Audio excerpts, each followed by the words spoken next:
What's milking, full cows? Welcome back to Monkey Boys Toys, and welcome back to the item of seating furniture that is the sofa. Thanks very much for joining me again. Here's a grumpy octopus to look at. Now this week I thought I would take a look at a couple of board games that may be of interest to some of you guys. So without further ado, let's remove the grumpy octopus from the shot and we'll bring in the games. This week we are going to be looking at GHOSTBUSTERS Monopoly. I can't get them both in the shop very well, but we're going to be having a look at the 2020 version, which is this one here, and the previous release that we got in 2016, which is here. So we'll be having a look at these and sort of comparing the two, and then maybe if you guys wanted to buy one of these, you'll have a better idea of what to expect when you get inside the box. I think we'll take a look at the newer one first, and then we'll go on to the older one. So in 2020, this edition was released by Hasbro as a license from Parker Brothers. And the first thing we're going to notice on the front of this box is there's a little button here, and it says press. So why don't we press that and see what happens?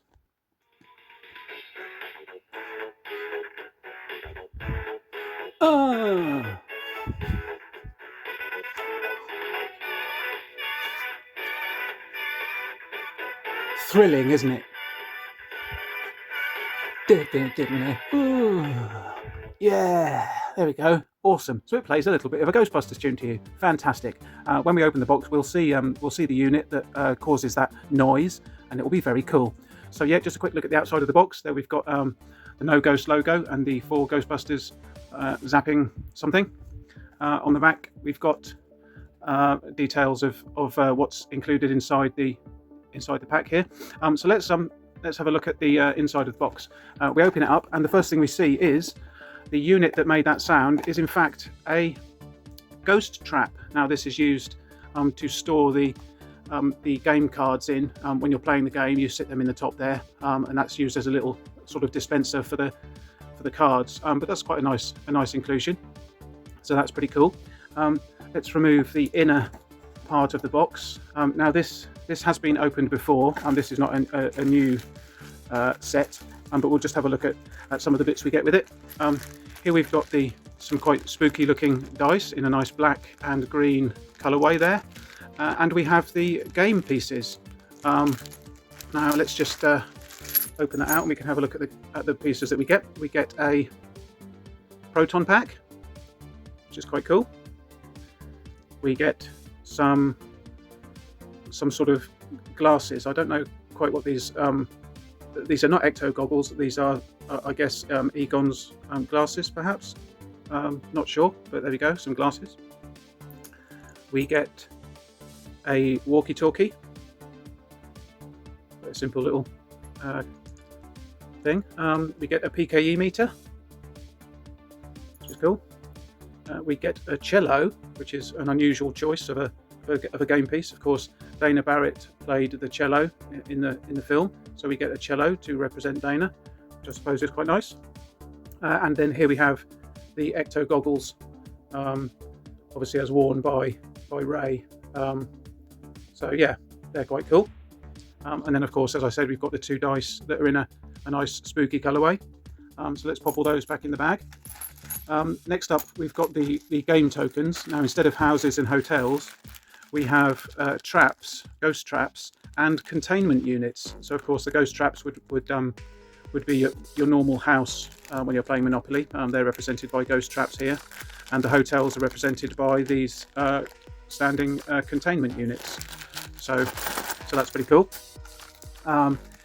Instead of chance cards and community chest or whatever, we have roaming vapor cards. So they're pretty cool. As we can see here, you run at a full torso apparition, but it scares you away. Pay 50 I guess Monopoly dollars or whatever. Newspapers blow everywhere as a blue ghost flies out of a subway tunnel. Advance to subway entrance. If you pass go, collect 200. So these are the roaming vapor cards. I won't read all of them, but there we go. There's all of those. Let's just get to the end of those, and then here we go. Here are the what would be the property cards. So you've got various things on here. We've got the basement, the reading room, paranormal studies lab, Dana's living room, Dana's kitchen, hotel lobby, 12th floor, ballroom. So here we can see lots of locations and stuff that would have been in the Ghostbusters movie. So they're pretty cool. Yeah, there we are. Temple of Goza, quite expensive. Spook Central. So yes, these are the what would be the property cards that you can buy, sort of various properties and locations around the game board. Just pop those to one side, and we'll have a look at the money that comes with it. They're all pretty much standard. I won't open the bag to go through them all because it's still pretty much standard designs, but there we have the No Ghost logo, and then obviously the denomination of the money, and we get a stack of money as you would expect. Here is the instruction booklet telling us how to play the game, but most of us know how to play Monopoly, so it's pretty much the same. It's just themed for Ghostbusters, so that's cool. And we'll have a quick look at the game board before we move on to the 2016 version of the game. Now I won't be able to show you this particularly well because it's quite large, and my camera tripod isn't really set up to show this, but we'll have a look at the game board as best we can. Here we go. Here it is, and we've got a nice No Ghost logo in the middle, and the image there of the 4 Ghostbusters firing their neutrona wands at something or other. And yeah, we'll have a quick go around the board. We've still got the go to jail, and here we go. Here's a look at some of the bits that you could land on. The roaming vapor there for your chance card. We've got the free parking is still the same as on a traditional Monopoly board. Let's have a look along the bottom. Got Symphony Hall, Janine's desk, sleeping quarters, Ecto 1 again. I'm not quite sure what happens with the Ecto 1 space when you land on that. Here we go, there's Slimer eating some stuff. Hotel lobby, there we go. Jail again, as most Monopoly boards have. We'll go along here, along the bottom. So that's a pretty cool one, a library ghost. You need to roll 5 or higher, presumably, to get off that space. There we go. There's the old collect 200 go space, and then looking along the bottom here, roll 10 or higher to get off the Stay Puffed space. So there we go. So there's a look at the game board. So that's the 2020 version of the game. Let's just take this out of the shot, and then we'll have a quick look at the 2016 version. Just pop that down there. So here's the one that was released in 2016. As you can see, the front of the box has got a bit more going on. We've got Stay Puffed, we've got Slimer, we've got the fire station and Ecto 1, and we've got the 4 Ghostbusters here at the side.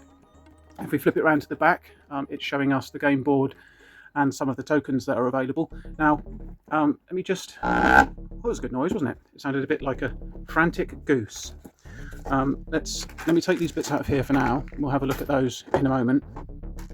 But I just wanted to point out the difference in the game tokens. The tokens that the player would select to represent them on the board are different. Whereas before we had... let's have a look. I think I can get the other box over here. These are the 6 tokens that we had before: the PKE meter, the Ecto goggles, the proton pack, the walkie-talkie, the glasses, and the cello. Whereas the 2016 version has slightly different tokens available. The PKE meter and the proton pack are still there, but we also have the Ecto 1, we have Slimer, we have the Stay Puft Marshmallow Man, and a Terror Dog. Now, I would argue that these tokens are probably better than the 2020 release. I think the inclusion of the Ecto 1 and the Terror Dog are particularly interesting, so they're quite cool. These haven't been opened, so I can't really open. Well, I could open them, but I'm not going to. But here we can see the different tokens inside. But this, although this set has been opened externally, the interior contents have not been opened, so I can't really get them out to show you. But here's a bit of a look through the bag at some of the tokens. I think they're pretty cool. In comparison to the 2020 release, I think these are probably the better tokens. They look pretty cool. We have the pack here with I guess this is the firehouse. These would be representing the hotel section, or the hotel pieces that you would get in a normal Monopoly set. Instead, they're being represented here by the fire station. And we can see we don't have spooky dice in this one. We've just got normal black and white dice. So there's a little difference. The small tokens that would represent houses are, again, ghost traps in this version. Instead of Spook Central cards, we have I Ain't Afraid of No Ghost cards. Not sure what they've got on them, but it will be along similar lines, of course. This hasn't been opened, as you can see, so I'm not going to open that at the moment. But in the front here, we've got what would be the property cards for trading and renting and that sort of thing. Let's just open this box and have a look inside, and I'll show you guys the differences in the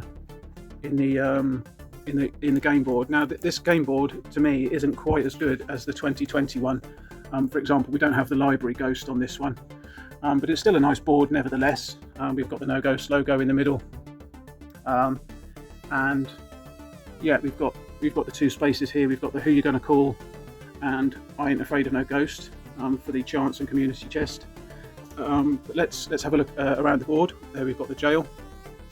Here we go. Here's some very similar spaces that are on the other board. It's just presented in a different colour. But some of the spaces are different. As I've said, there isn't a library ghost on here, I don't believe. So there we've got different bits and pieces. There we go. Got the jail, go to jail symbol again. And there we go. The gatekeeper. Oh, are you the gatekeeper? Are you the keymaster? So there we go.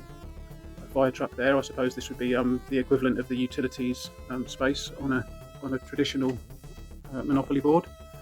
Oh, we've got the stacks. So we've got the library ghost represented here in the stacks.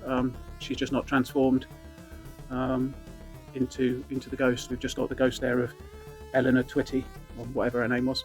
So there we go. Vince Clortho, Keymaster. There we go. And we've already looked along this bottom one, I think. Yeah, we've done that one. So yeah, there we go. There's a look at the game board for the 2016 release. So if you guys are wanting to get yourselves a Ghostbusters Monopoly, there are some of the differences in the two different sets. This one is the 2016 version, which I believe has the better character pieces, the tokens that represent you on the board. And this is the 2020 release, which has the addition of the little ghost trap here that plays the tune. So yeah, there is a look at those two.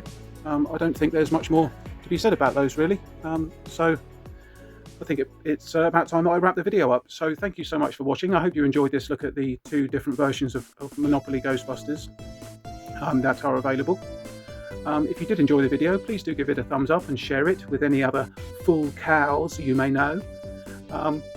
Do subscribe to the channel if you haven't done so already, and do leave me a comment and let me know which version of Ghostbusters Monopoly you preferred. But until next time, I'm going to make like a shepherd and get the flock out of here. See you next time. Bye.